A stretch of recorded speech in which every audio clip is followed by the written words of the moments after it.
Hey everyone, so this is the Monday night entry of the 1 week season where there's less of the week now than there was.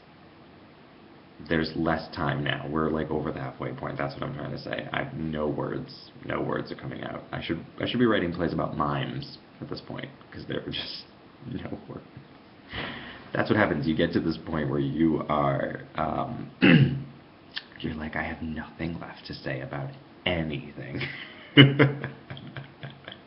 And I always have something to say. I'm never speechless. So it's saying something when I'm like, yeah, I got nothing. I'm totally spent. You might not hear me talk for weeks, which is probably what some of you have been wishing for years. Um, hmm. So I'm into play number 4,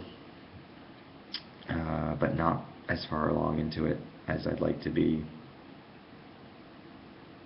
And I'm getting this sinking feeling that I might need to go back in order to get moving again and like that, get moving again.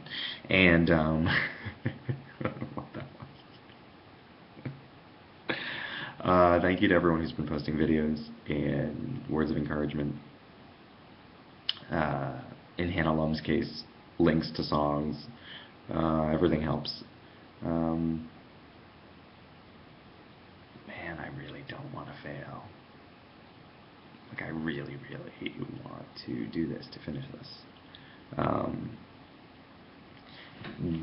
so, when I was a kid, little confessional time, when I was a kid, I quit everything. I quit karate. I quit soccer because I was the worst soccer player ever. Um, I quit everything. I quit anything I started, I quit. I think like watching TV shows was the only thing I did consistently. Um, and then I started doing theater, and theater was um, the first thing that I didn't quit. Which is funny because a lot of people wanted me to quit. Um, yeah, for various reasons, you know. And it was like that for a long time where I was really the only one who wanted to stick with it, and everyone else wanted me to do other stuff that I didn't want to do.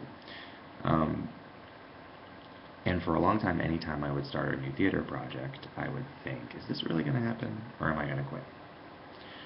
And it's an awful thing. It's an awful thing to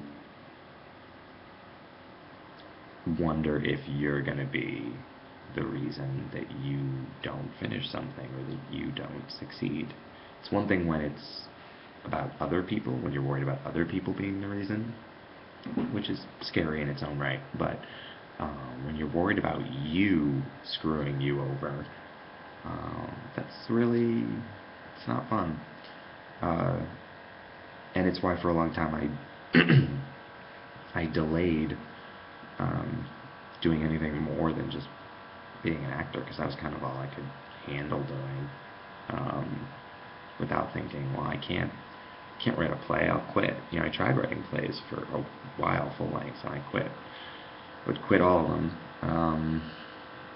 And then I started writing the monologues, and they were small enough and manageable enough where um, just before I would start to feel like quitting, um, I would be finished.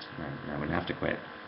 Uh, and then when I went back to writing plays again, uh, I still quit a few more times. And it made me nervous, so then I just went back to monologues.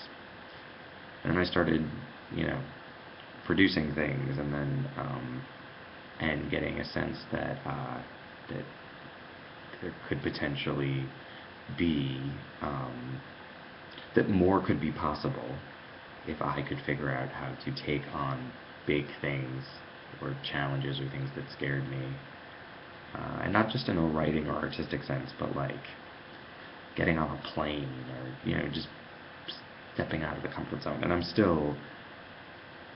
it's still very hard. Uh, so what I do now is I sort of throw myself into these ridiculous situations or these ridiculous challenges. It's kind of a sink or swim way, knowing that, okay, you're either gonna finish, you're gonna do it, or you're gonna fail spectacularly, but you can't quit, you know. And people have sort of asked, you know, if you wanted to write 5 plays in a week, or if you wanted to write 100 monologues in 24 hours, or you know, do any of the ridiculous things that I do, why so public about it? Like, you know, that way if you fail, and I said, you know, you have to sometimes be public about these things in order to back yourself into a corner so that you can't quit, because people will hold you accountable. I grew up around, you know, not artistic people, but business people, and so I did grow up feeling like there were consequences when you quit in a lot of different areas. And sometimes I feel like in the arts, it's sort of the one area where there aren't as many consequences if you do happen to, for whatever reason, not finish something, or if you miss a deadline or whatever, because we're all very sort of easygoing, and you know, we laid back about all that kind of thing, like deadlines and finishing and quitting and starting, and it's all gray area. But for someone like me, that's really dangerous. You know, you can't tell me I can quit, because I'll quit.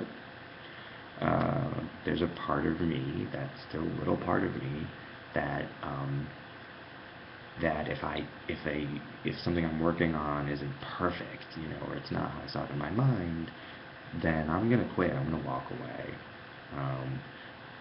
And not even necessarily because I'm bored, but because, you know, it's not 100% of what I wanted, or it's, you know, or the amount of work ahead of me scares me. So I do it in these sort of public ways, you know, or I throw myself into these big challenges in public ways to be like, okay, you got to do it now because everyone's watching. And the only downside to that is now it's, you know, Tuesday, it's after midnight, and I'm behind, and I'm not sure if I'm going to catch up or not. And I said I would do something, and I want to do it because I said I would do it. Because I feel like that's,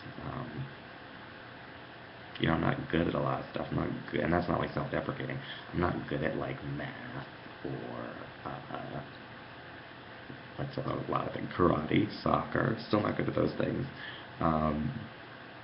But if nothing else, I want to be the guy who does what he said he was going to do. That's very important. You know, it's your word. What else do you have? You know. So I gotta get back to work. Fingers crossed for me, okay? Fingers crossed. Alright. See you soon.